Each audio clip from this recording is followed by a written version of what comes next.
तुम्हारा स्वभाव भजन का बन जाएगा तो ये विकार हैं, ये घड़ी भर में सब नष्ट हो जाएंगे। ये सब तुम्हारे गुलाम बन जाएंगे, ये सब भाग जाएंगे डर कर। कब? जब खूब भजन करोगे। ये 2-4 माला घुमाने से नहीं।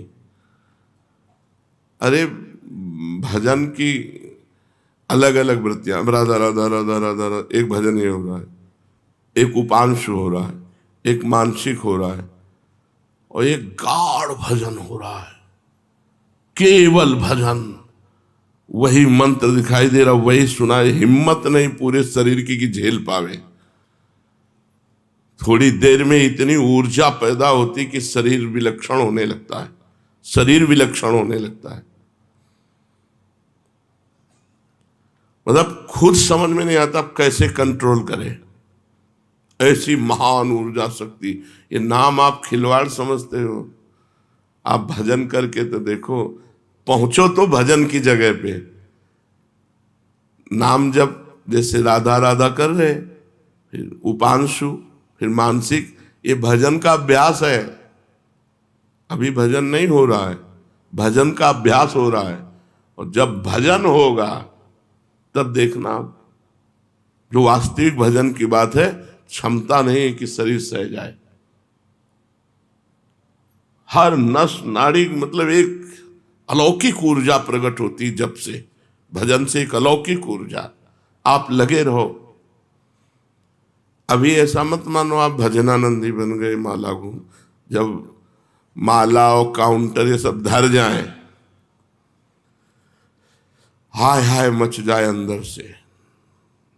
मतलब एक पूछा कल किसी ने कि कैसा लग रहा है इस समय आपको? हम कहा कैसे बताएं, ना खट्टा ना मीठा ना कड़वा, अब कैसे बताएं।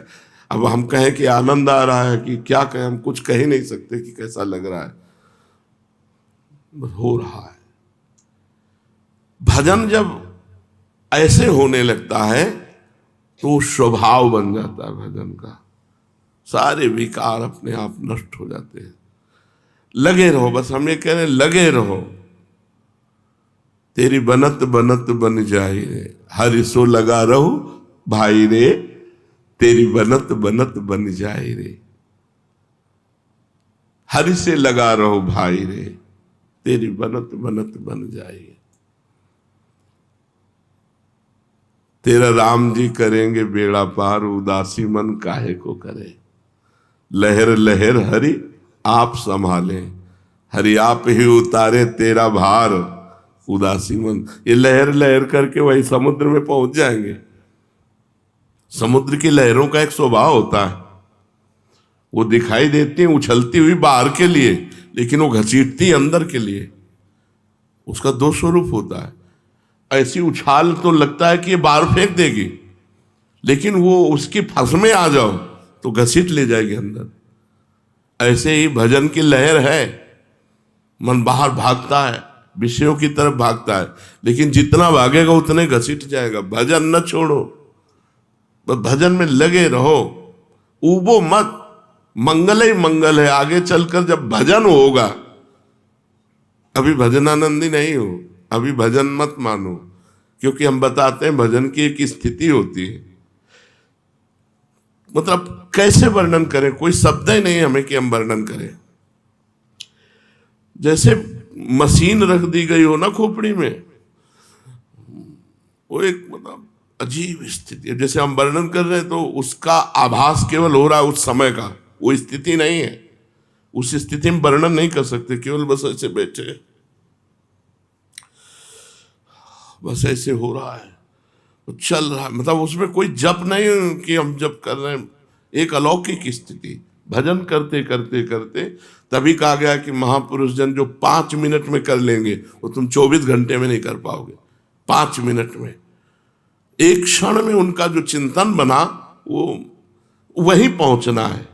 ये विकार हैं, ये नष्ट हो जाएंगे, ये स्वभाव नहीं है। विकारों का अत्यधिक प्रभाव होने के कारण हम लांछन स्वभाव पर लगा देते हैं कि कामी स्वभाव का, ये क्रोधी स्वभाव, उसका स्वभाव नहीं कामी है। काम विकार है, जो बढ़ चुका है वो हम आरोप कर देते हैं। तो काम, क्रोध, लोभ, मोह, मद, मत्सर ये स्वभाव नहीं होते, ये विकार होते हैं। स्वभाव होता तो मिटाना कठिन था, विकार है इसलिए सहज में मिट जाएंगे। अंतःकरण की शुद्धि का क्या उपाय है? अंतःकरण जब शुद्ध होने लगेगा तो अध्यात्म ज्ञान आपके अंदर अपने आप स्फुरित होने लगेगा। अंतःकरण जब शुद्ध होगा तो आपकी शारीरिक मानसिक क्रियाएं सब भागवतिक होने लगेंगी।